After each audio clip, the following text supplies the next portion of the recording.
An extraordinary video today released that may jeopardize not only NPR's federal funding, but its very existence.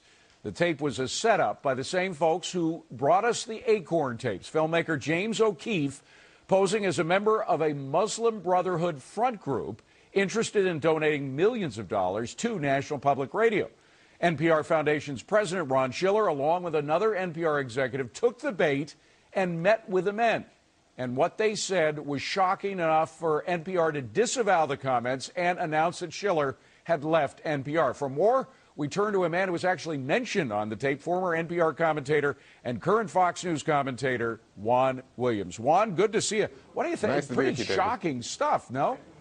Yeah, because I think it's a real look inside what NPR executives really think. And for me, this is a revelation in the sense that here they are saying exactly how they view the world. And what's incredible to me is here they are doing doing business with people who identify themselves as members of the Muslim Brotherhood. Well, that's it. They were absolutely frank. I mean, these guys said we're part of Muslim Brotherhood. They had no problem with that. And let's talk specifically, though. Let's play clips from the tape to show what we're talking about. First of all, what they thought about the Tea Party. Here's what they said about the Tea Party.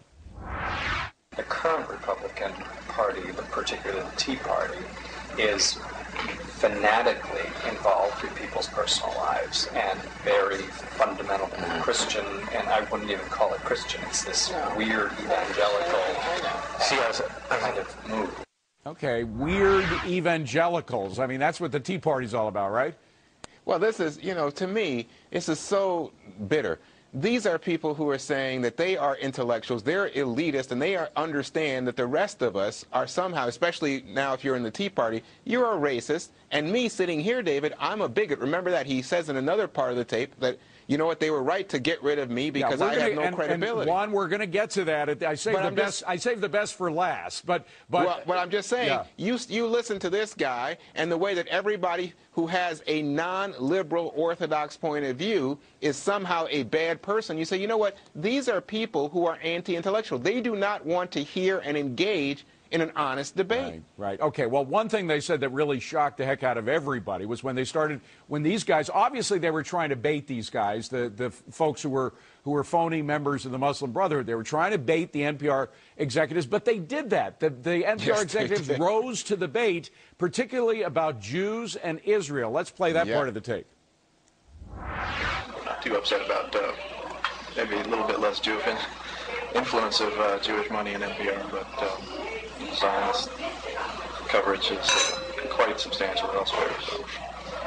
But I don't actually find it at NPR. What exactly? The Zionist or pro-Israel, even among funders. Nobody really? No. Pro-Israel? I mean, it's there in those who own newspapers, obviously.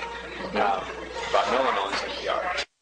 That's incredible. That is essentially admitting to the libel that, in fact, all the newspapers are controlled by the Jews, all the media is, but not NPR because we're not controlled by anybody. This is unbelievable. I mean, it's just so awful. And you imagine he's sitting there having dinner or lunch, and he's saying this to a man who says that he's a member of the Muslim Brotherhood.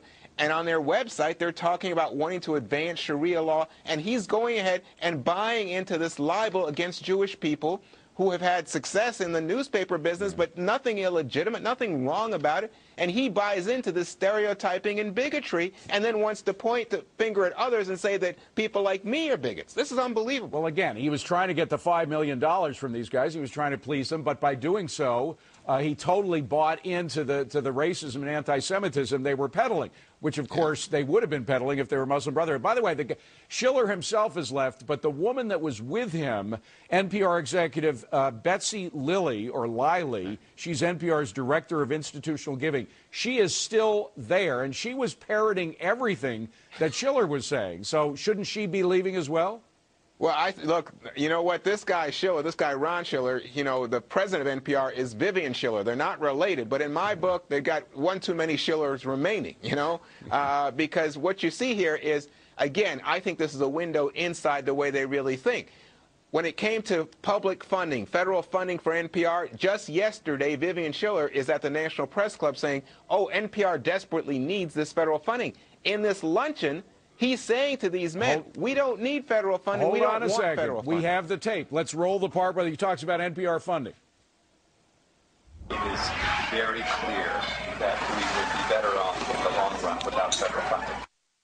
So he says they'd be better off without the funding, whereas the boss is saying, no, we need the funding. What's the truth, Juan? Do they need it or not?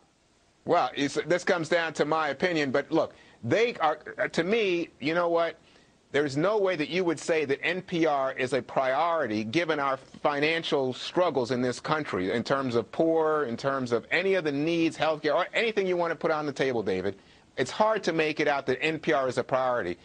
What we can say is that, you know what, you look at the New York Times, the Washington Post, Fox News Channel, these are institutions that gather news and rely on advertising to support a product that the consumer says is worthwhile. And there are plenty of products out there. It's not as though they're the only product. Okay, finally, we got to hit the last one, which is where he talks about you. Let's play the tape and get your response. Can Juan Williams, when he makes a statement like he made, can he refer to the Muslim population, for example, and be believed? And the answer is no. He lost all credibility, and that breaks your basic ethics as a journalist. So you're not to be believed by Muslims, but he's supposed to be believed by Israel and Jews, even though he says we don't have any Jews here. Well, look at this. You know, talk about hypocrisy, David. Talk about who has credibility and doesn't have credibility. I said what I said publicly. I don't differ from it, and I expressed a personal feeling. It was not a policy prescription, and I certainly wasn't selling it as a basis for bigotry. I think what he was doing was selling his position in order to get that $5 million, and he didn't care where it was coming from, even if it came from people associated with the Muslim Brotherhood. So I'll let you be the judge, David Asman, as to who has credibility here. All right. And once again, he's gone, but the woman who was there was parroting most of the things he said, going along with him, is still there. Juan Williams, good to see you. Thank you very much. Appreciate it. You're Coming up welcome, on deck. Dave.